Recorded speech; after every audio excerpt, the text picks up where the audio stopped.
ప్రియులారా, ఈ రోజున మనము బైబిల్ గ్రంథంలో నుండి కొరింథీయులకు రాసినటువంటి మొదటి పత్రిక 1వ అధ్యాయము 27వ వచనం నుండి ధ్యానించినట్లయితే ఇక్కడ రాయబడి ఉన్నది, ఏ శరీరియు దేవుని ఎదుట అతిశయింపకుండునట్లు జ్ఞానులను సిగ్గుపరచుటకు లోకంలో నుండి వెర్రి వారిని దేవుడు ఏర్పరచుకొని ఉన్నాడు. బలవంతులైన వారిని సిగ్గుపరచుటకు లోకంలో బలహీనులైన వారిని దేవుడు ఏర్పరచుకొని ఉన్నాడు. ఎన్నికైన వారిని వ్యర్థము చేయుటకు లోకములో నీచులైన వారిని, తృణీకరింపబడిన వారిని, ఎన్నిక లేని వారిని దేవుడు ఏర్పరచుకొని ఉన్నాడు అని రాయబడినది. చూడండి ప్రియులారా, ఈ మాటలు మనందరికీ తెలిసినటువంటి మాటలే. దేవుడు జ్ఞానవంతులను వ్యర్థము చేయడానికి, నేనే జ్ఞానిని అని విర్రవీగకుండా ఉండడానికి, దేవుడు జ్ఞానులను ఏర్పరచుకొనకుండా జ్ఞానము లేనటువంటి వారిని, అదేవిధంగా బలవంతులైనటువంటి వారిని ఏర్పరచుకొనకుండా బలహీనులైనటువంటి వారిని, అంతేకాకుండా ఎన్నికైనటువంటి వారిని దేవుడు ఏర్పరచుకొనకుండా ఎన్నిక లేనటువంటి వారిని, నీచులైనటువంటి వారిని, అందరి చేత తృణీకరింపబడుతున్నటువంటి వారిని దేవుడు ఏర్పరచుకొని తన కార్యాలను జరిగించినట్లుగా మనకు బైబిల్ గ్రంథంలో కనిపిస్తూ ఉంటుంది. దేవుని నామానికి స్తోత్రం, హల్లెలూయా. అని చూడండి, దేవుడు అధికారం ఉన్నటువంటి వారిని కాదండి చూస్తూ ఉన్నది, తన పని కోసం ఏర్పరచుకోవాలని ఆశపడుతూ ఉన్నది. మరి ఎవరిని దేవుడు ఏర్పరచుకోవాలనుకుంటూ ఉన్నాడు, లేదా ఎలాంటి వారిని దేవుడు వాడుకోవాలి అని ఆశపడుతూ ఉన్నాడు అంటే, బలహీనులైనటువంటి వారిని, జ్ఞానము లేనటువంటి వారిని, నీచులైనటువంటి వారిని, తృణీకరింపబడినటువంటి వారిని, గుర్తింపు లేనటువంటి వారిని దేవుడు ఏర్పరచుకొని గొప్ప కార్యాలను వారి ద్వారా జరిగించాలని ఆశపడుతూ ఉన్నాడంట.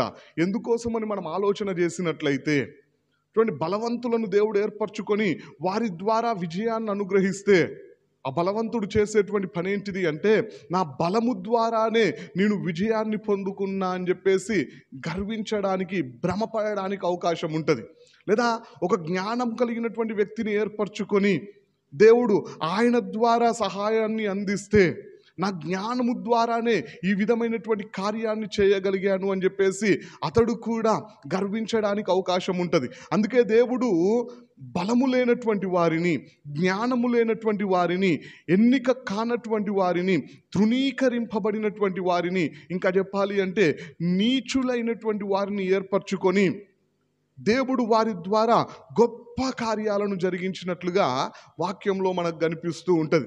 ఉదాహరణకు కొన్ని సందర్భాలను కూడా మనం బైబిల్ గ్రంథంలో నుండి ఆలోచన చేసినట్లయితే, సమూయేలు మొదటి గ్రంథము 17వ అధ్యాయంలో ఫిలిస్తీయుడైనటువంటి గొల్యాతు అనబడినటువంటి శూరుడు, అంటే ఫిలిస్తీయుల దండులో నుండి ఒక బలవంతుడైనటువంటి వ్యక్తి వచ్చి సవాలు చేస్తూ ఉంటే, ఆయనను జయించింది ఎవరు అంటే ఇజ్రాయేలీయులలో బలము కలిగినటువంటి వ్యక్తి కాదు, లేదా అందరికంటే హైట్ ఉన్నటువంటి వ్యక్తి కాదు, అందరికంటే యుద్ధ రంగంలో ఆరితేరినటువంటి వ్యక్తి కాదు. ఎందుకంటే ఆ లక్షణాలన్నీ ఎవరిలో ఉన్నాయి అంటే సౌలు రాజును ఇజ్రాయెల్ ప్రజలు రాజుగా ఎన్నుకోవలసి వచ్చినప్పుడు ఆయనంట వారందరికంటే హైట్ ఉండడాన్ని బట్టి అందరూ సంతోషించినారంట. సౌలు రాజుకి భుజాల దగ్గరికే వచ్చినారంట ఇజ్రాయెల్ ప్రజలు అందరూ కూడా. అంటే అందరికంటే హైట్ ఉన్నటువంటి వ్యక్తి, యుద్ధ నైపుణ్యము కలిగినటువంటి వ్యక్తి, అప్పటికే యుద్ధ రంగంలో ఎన్నో యుద్ధాలను చేసినటువంటి వ్యక్తి, రాజుగా ఇజ్రాయెల్ దేశాన్ని ఏలుబడి చేసినటువంటి వ్యక్తి, ఆయనను ముందు నిలబెట్టి దేవుడు విజయాన్ని ఇవ్వలేదండి. అప్పటి వరకు అసలు యుద్ధం అంటే తెలియనటువంటి వ్యక్తిని, అంతేకాకుండా ఆయుధాలను మోసేటువంటి శక్తి కూడా లేదంట దావీదు భక్తునికి. మనకు ఆ వచనాలను జాగ్రత్తగా ధ్యానించినట్లయితే అర్థమవుతూ ఉంటుంది. అందుకే ఆయనకు ధరించినటువంటి ఆ యొక్క ఆయుధాలన్నింటినీ, డాలును, కవచాలన్నింటినీ తొలగించుకొని వడసలను తీసుకొని వెళ్ళినట్టుగా మనకు దావీదు జీవితం కనిపిస్తూ ఉంటుంది. ఆయన అప్పటికి యుద్ధం చేసినటువంటి అనుభవం కూడా లేదండి.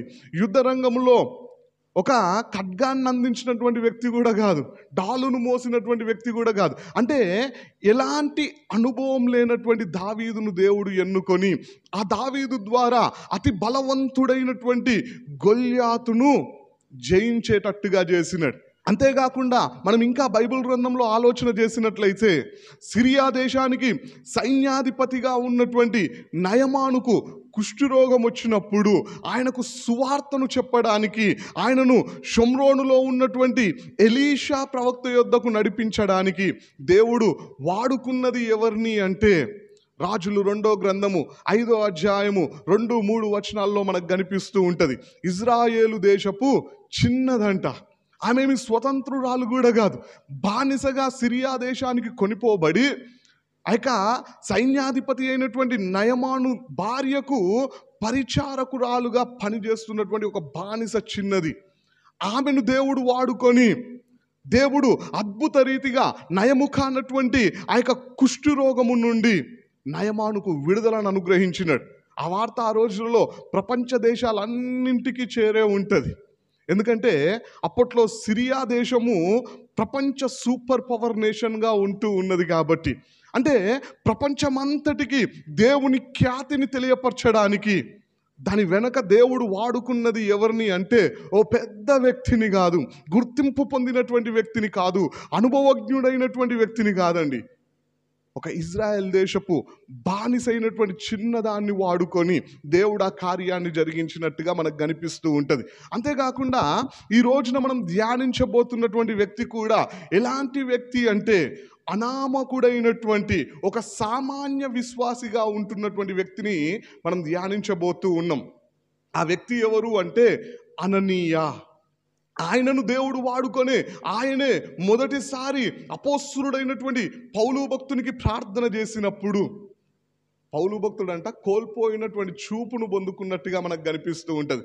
రెండోదిగా అననీయ ద్వారా జరిగినటువంటి కార్యం ఏంటిది అంటే, అపోస్తలుడైనటువంటి పౌలు భక్తునికి బాప్తిస్మం ఇచ్చింది కూడా అననీయనే. మూడోదిగా మనం ఆలోచన చేసినట్లయితే, అననీయ భక్తుడు వెళ్ళి ప్రార్థన చేసినప్పుడు అపోస్తలుడైనటువంటి పౌలు భక్తుడు పరిశుద్ధాత్మునితో నింపబడినట్టుగా మనకు కనిపిస్తూ ఉంటుంది.